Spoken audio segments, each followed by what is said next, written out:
Hi, Shanna Rowe Jackson here from Caution Arts at Play, and today I am doing my first ever studio vlog.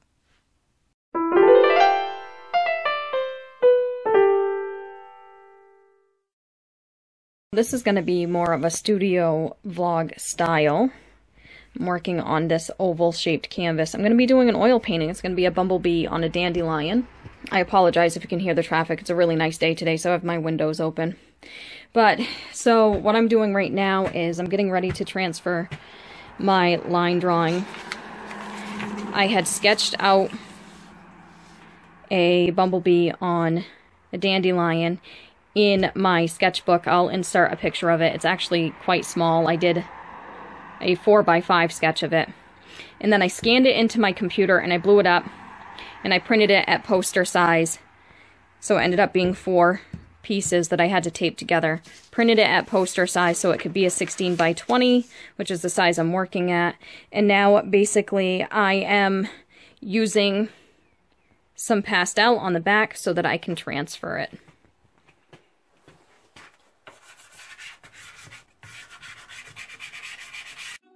So basically how this works is I am going to cover this with the powdery, chalky pastel, and then I'm going to put that pastel side down on my surface, and I am going to trace over my lines. And then where I trace my lines, it is going to imprint the pastel onto my painting surface. So that way there I have a transferred outline. It works very similar to transfer paper, but it's something I already have in the studio. And it's kind of messy, but I can choose whatever color I want. And yeah, then I'll end up with my outline so I don't have to draw directly onto the canvas or try and freehand it back onto the canvas after I already sketched it out. And if I don't like it, I can reuse it over and over again if for some reason my outline gets messed up on the canvas. And then as you can see, I just kind of went through and darkened my lines once it was on there using a mechanical pencil. So yeah, now I'm just going to be blocking in my basic background. It's going to be some blurry dandelions and just very, very basic blocking in at this point, using my paint thinned out, and then later on I'll come over it with my thicker paint, you know, using the fat over lean method. It's been a very long time though since I've worked with oils, so I feel like it's been at least over a year. So this is going to be just kind of a fun little project for me. It's feeling really good to get back to oil painting.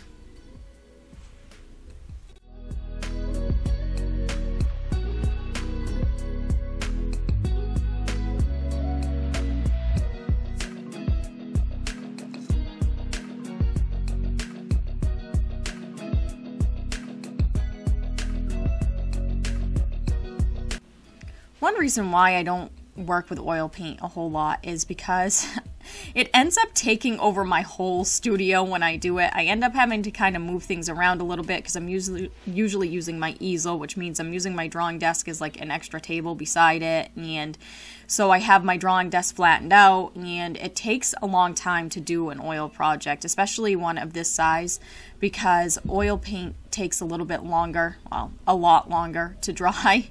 And so usually I work with mediums that don't take as much involvement, I guess. And it's kind of just a back and forth effort on it. Like, you'll see me going back and forth a lot on this background, and I'm sure it'll be the same way when I finally get to the subject.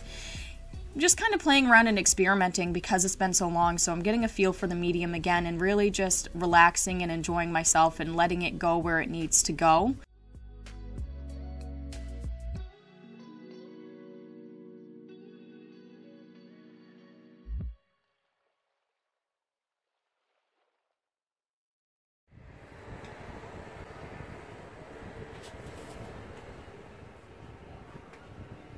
I have a little friend while painting today. I don't know if it's focusing. Nice little visitor on my shoulder. She must know I'm painting flowers.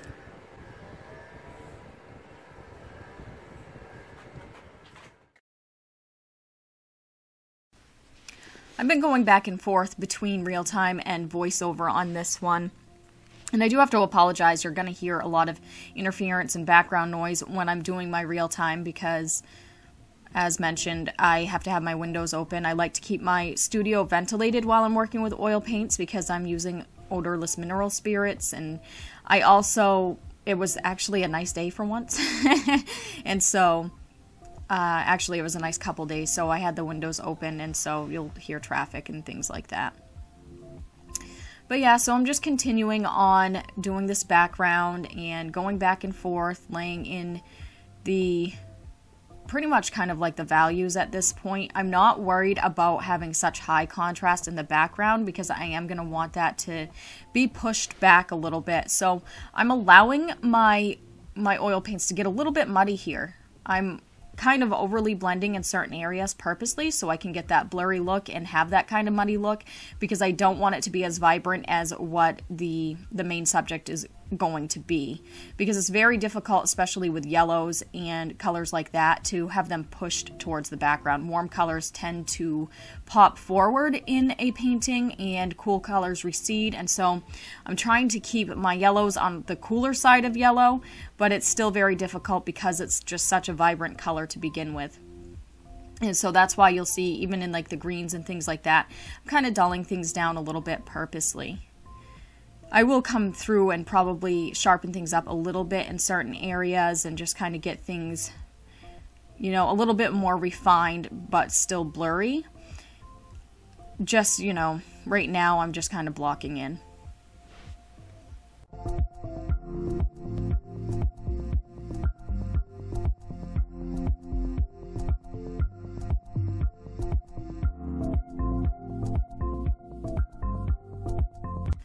Something I'm really enjoying about doing this painting is the subject matter. It's just such a warm, sunny kind of theme here.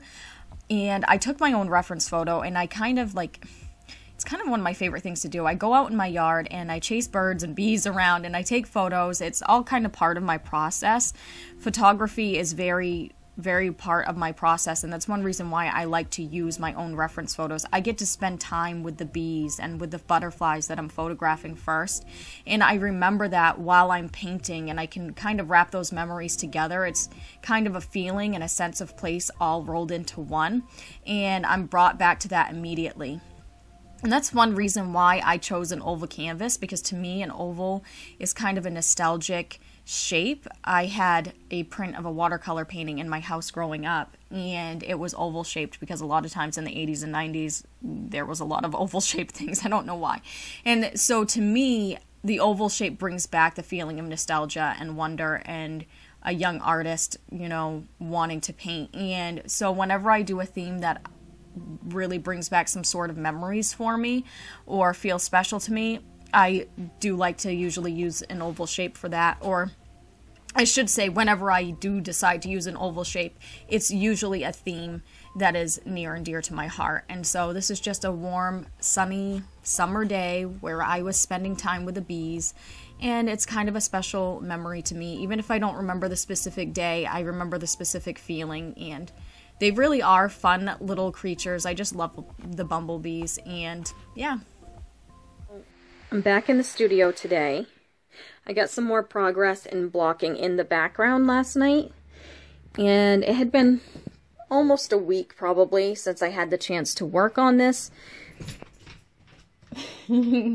As you can hear, my studio assistant is in the back.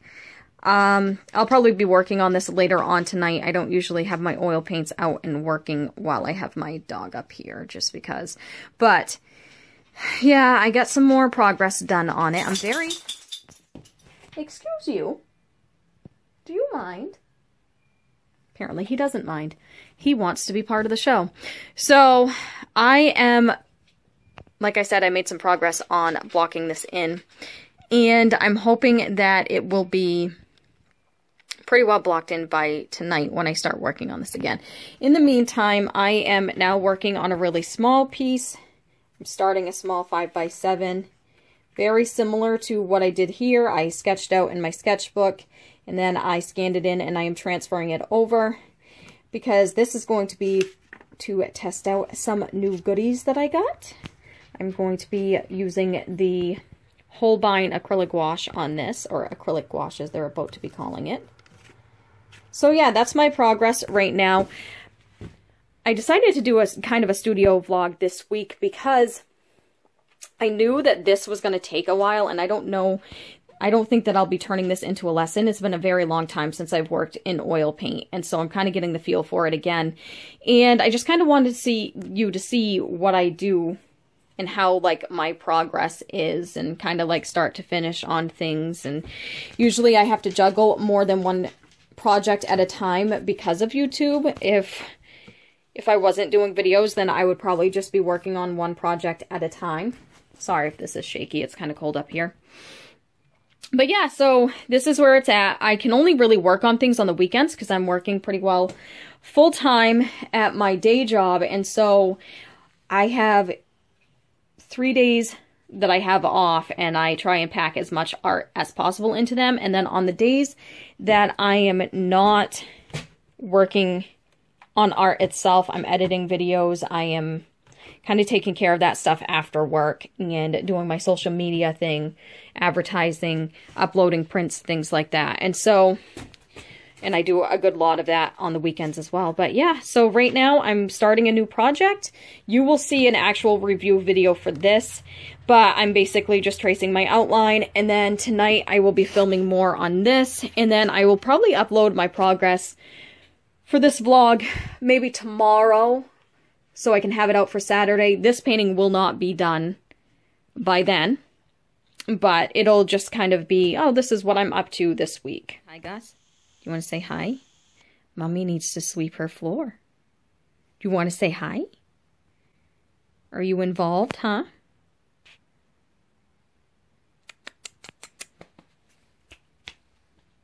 He is not impressed. What are you doing?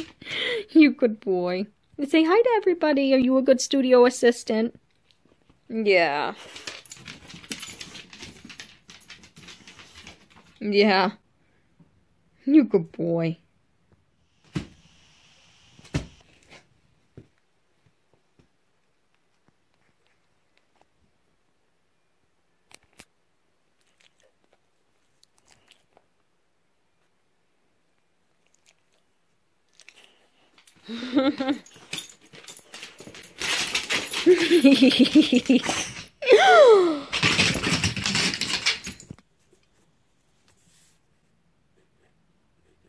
So something that I like to do is I have these mechanical pencils that have colored lead. They're the Pilot Eno. And I like to use these a lot when I'm tracing over my preliminary sketch so that I can see what I've already traced, and plus it's a thin enough lead that it's not gonna like gorge my surface too much, and I'll be able to have fine lines with it.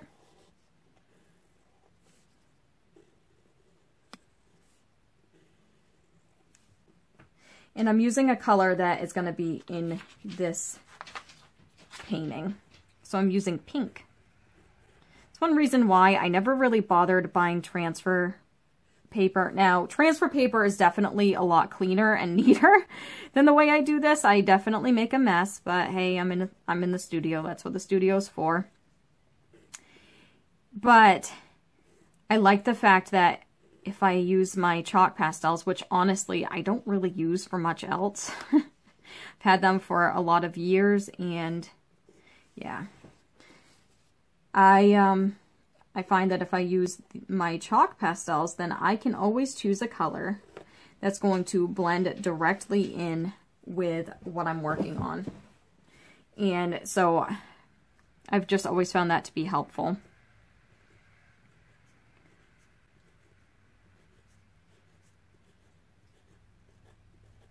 There's something kind of soothing about this too. You know, I sketch it out. So that's one way I get to know my subject, and then I trace over it again. So I'm kind of getting to know my subject even more. And of course, I'll make adjustments before I start painting, because this is kind of a loosey-goosey sketch. And I'll make plenty of adjustments while I'm painting, but by the time I get to the point where I'm painting, I've looked at this so much, and I've looked at my subject so much that I've really gotten to know it better, and it seems to help with my painting process. And this is actually a blown up sketch because I did this sketch really little, even though this is a 5x7, which is not large to begin with. And I like working small sometimes. I think that it's really more intimate that way, but also just certain things lend themselves to smaller canvas sizes. And I think this fun little flower will be fun. Well, it's already fun. That's why I called it a fun little flower. But I think it'll be nice to have it on a smaller size.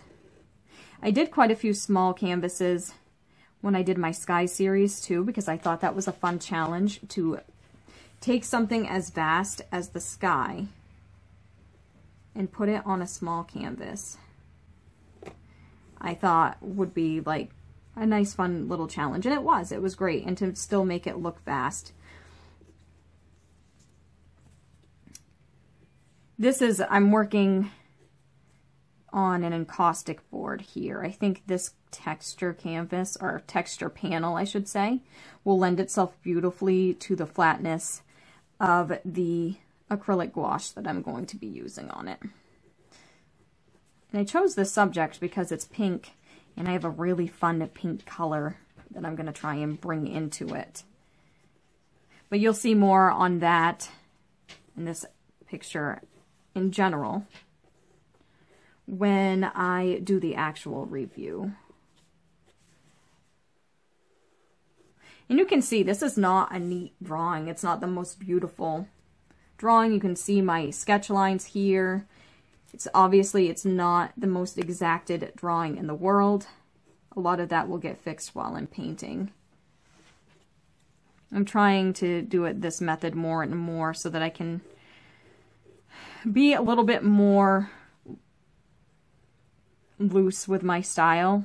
I mean, I do a lot of realism, so it's still going to be a pretty, like, by the end of it, it's not going to look that loose, but I'm trying to lighten up a little bit and not be so perfect about things, and trying to trust my freehanding skills a little bit more. For other, like, more complicated subjects, or,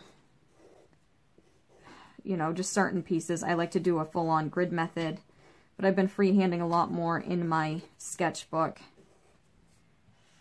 And because that's how I always did everything when I was younger. I always freehanded everything. And of course, I didn't want to freehand this onto my particular panel, because I want to make sure that I'm not going to mess up my panel while I'm erasing and things like that. The sketch process requires obviously a lot of erasing. Nothing is perfect the first time around. And that's something that you don't see a lot on YouTube, because we all tend to speed up our process because we have a limited amount of time to catch everybody's attention.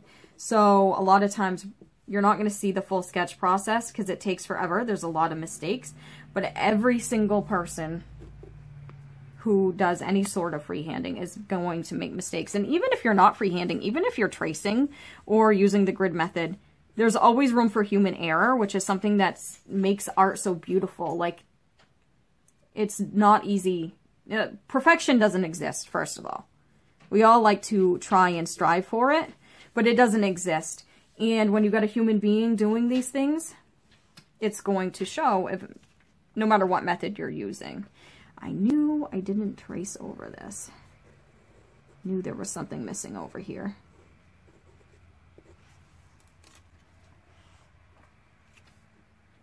I kind of want to bring some detail in here. I'm not actually looking at my reference photo right now, so I'll probably come back to this before I start and use this same pencil on the panel itself, just to kind of jazz up some of my lines a little bit if I need to. That's what I did with my Bumblebee oil painting. I came through with a purple, which may not have been the best thing, but I'm able to wipe it out pretty easily with my oil paint. I just was too lazy to grab a different one, but I darkened my lines that way before starting, and that really helps. And these are not particularly light fast, so they're not going to, even if the lines show a little bit, they probably won't be there forever anyway. So I don't use these for like actual artwork, but they're like, you know, I'm not going to just sit there and draw a picture specifically with these unless I felt like, I don't know, making prints out of it, but I certainly wouldn't sell it. But they're such a great tool to have around for under drawings and things like that.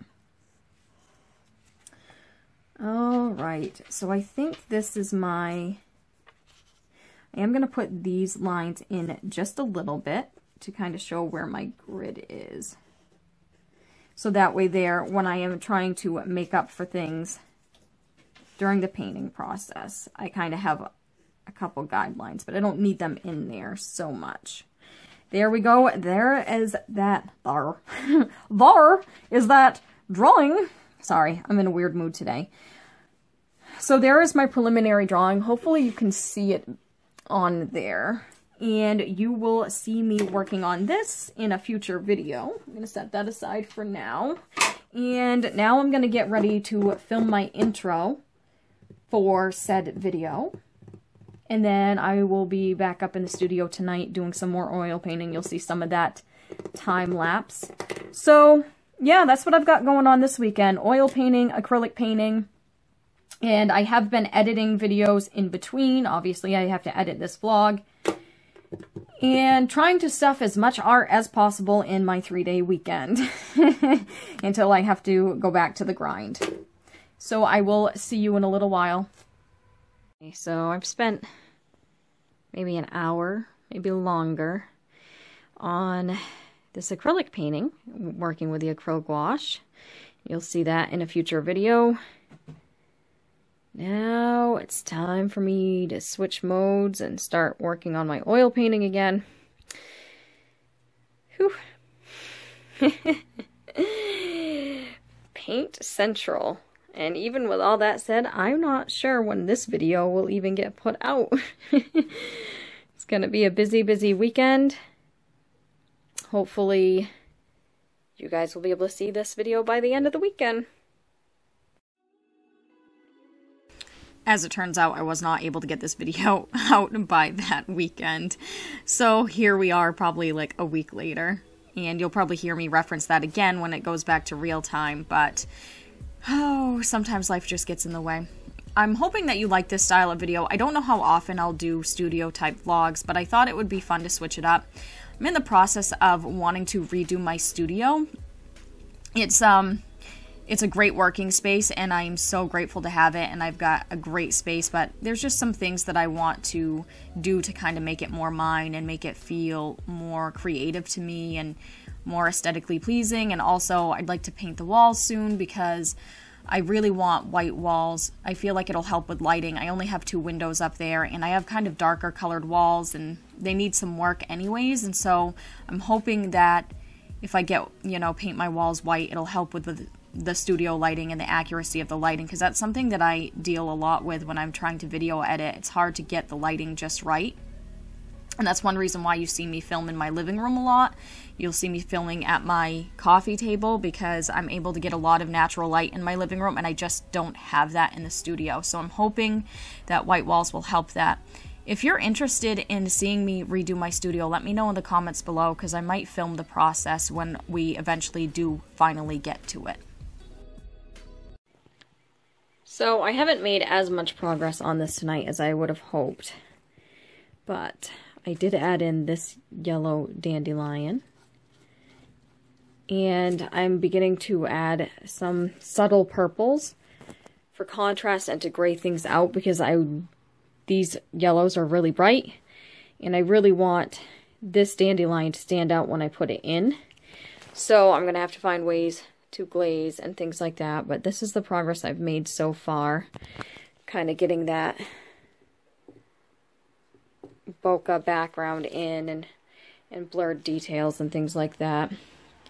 But I want to let these layers dry. I apologize, you can probably hear some traffic. I have to have the window open because I want to make sure I'm ventilated.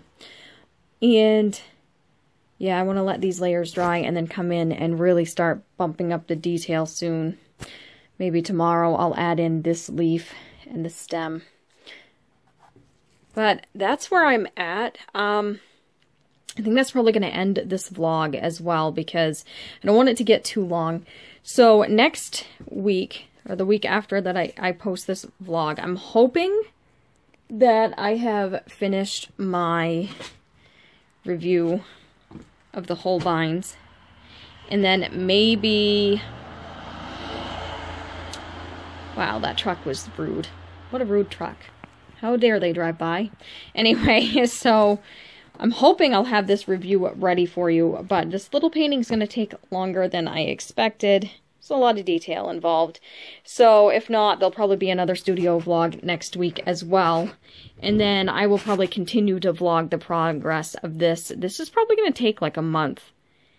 It's a possibility because of the size and the amount of detail and my perfectionism. So there'll probably be a few videos in between. This is my messy palette, in case you want to see what's going on over here. For this palette, I actually use, it's tampered glass, but it's a glass cutting board. So much cheaper than buying a glass palette, and it works just the same. I'm using the underside that's not textured. Cleans just as easily, and I have it in my Masterson big old Tupperware thing that has a lid on it so that it keeps everything wet. I don't know what I did with the lid. But yeah, you've probably seen these online. I love these. I have one for acrylic, and this is the one I use for oil. So yeah, messy, messy, messy, messy. I'm tired. I need to edit this video. And yeah, so hopefully this vlog wasn't too boring for you. I am very new to this. This is my first studio vlog, so I'm hoping that you enjoyed this. If you like it, please let me know in the comment section below. Also, please subscribe if you haven't already. And I also have one more announcement to make, and that is that I started a TikTok so that you can see fun little videos of my progress and mainly like sped up things so far, but I'll have fun videos up soon. That is in the description as well, so it's all the way towards the bottom. You'll have to say, like, see more or whatever it is. Go to the bottom. That's where my social media links are, if you want to follow me. All right, so thank you so much for watching. I will see you next week. Have a great night. Bye.